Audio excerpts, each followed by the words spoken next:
So welcome back to the channel. This has been requested quite a lot over the last few months since I made the unboxing video.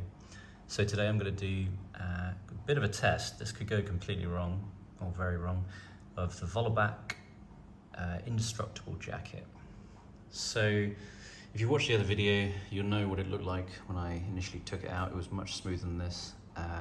See, over the times I've worn it, it's developed heavy wrinkling. Some of the elbow parts have gone a bit shiny. I'd say I'd used it probably, I'd say like 10 times, 15, probably 15 times at least. So you can see how the Dyneema kind of wrinkles a lot. So if you don't like that look, this is not for you. Two things I did miss out on the review when I initially did it was that it does have, and also wrist check, wearing a tough titanium Breitling for a tough jacket. What's meant to be a tough jacket. So in the review I mentioned the top two pockets, but I didn't realize at the time that it has these two massive pockets here. So it's got these huge pockets for they're kind of hidden. I discovered them on after a few wears, but they're great for traveling. I've used this as kind of a travel jacket. It's very lightweight. If you're, I travel in the tropics most, so it's not going to keep you warm. It might keep, a bit of wind off, but if you're wearing it in a hot climate, you're going to get hot pretty quickly. So I've used it, sitting on a plane when it's getting a bit chilly. And then outside a little bit, but not that much. It's pretty light. So in a cold climate in winter, you're going to probably want to have to put something underneath this. So this is, for those of you who haven't watched the initial video, this is the Vollebak Indestructible jacket.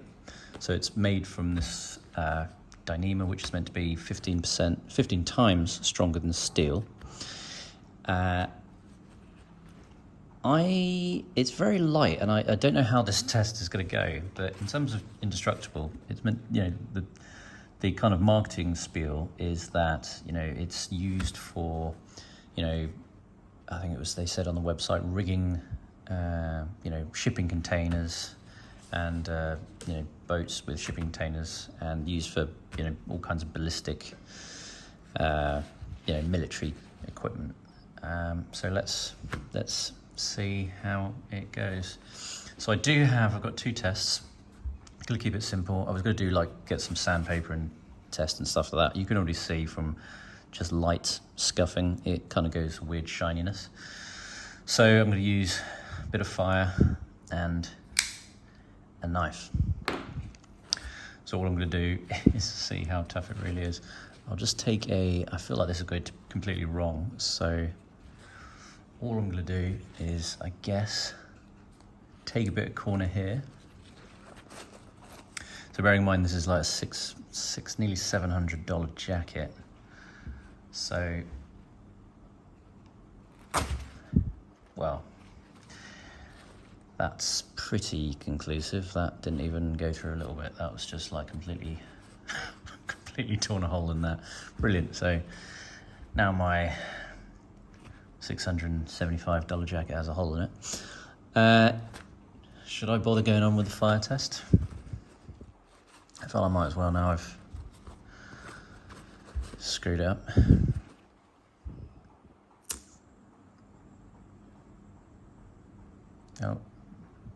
So I think that's quite conclusive. That has basically burnt a hole in it. You can see through, that's burnt a hole in that. So yeah, that's the answer then. That went through incredibly easily, and yeah, that's a bit disappointing. I mean, it's a very light jacket, but the fact they pitch it as indestructible. If I had a denim jacket, which I do upstairs, I guarantee that the flame would have not done that in a matter of seconds. I held that there for maybe 2 seconds, and that's a hole. And with not much pressure, that went right through it. And that, I'd put that equivalent to putting a knife through like a tea towel or something. I mean, it wasn't, that's kind of cloth. It just, without much force, went right through it. So that's a bit disappointing. Glad I didn't do it like right in the middle. So it is very destructible. Unfortunately, I mean, I do like their products.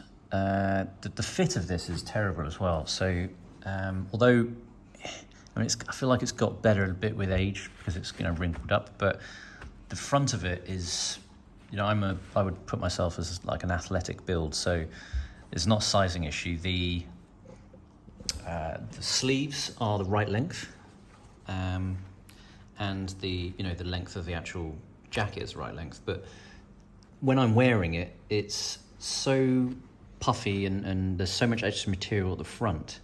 The way it's designed, it like comes out the front. I mean, I could probably put this on and then put a whole watermelon or a basketball, you know, up, you know, have it buttoned up and then put a basketball up up inside my shirt, basically. So it's a really weird fit. You know, I don't have any other jackets that fit like this.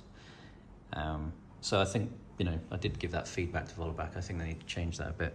And also I mean, I've got quite a few of their other products. I have their hoodie, their 100-year hoodie. I think that's probably a much better one. I will do a test of that. That's meant to be fireproof. So for that, I will do the same fire test. I won't bother doing the knife test for it. But also the rain test, because I have worn the hoodie in the rain and it does repel the water, so that bit is pretty accurate. But overall, I do like the brand. Vollebak's, you know, it's a cool concept in terms of, you know, a lot of the products they're making, and I'll test the waterproofness and some of the other products to see what they do. But yeah, thanks for watching. Let me know what you think.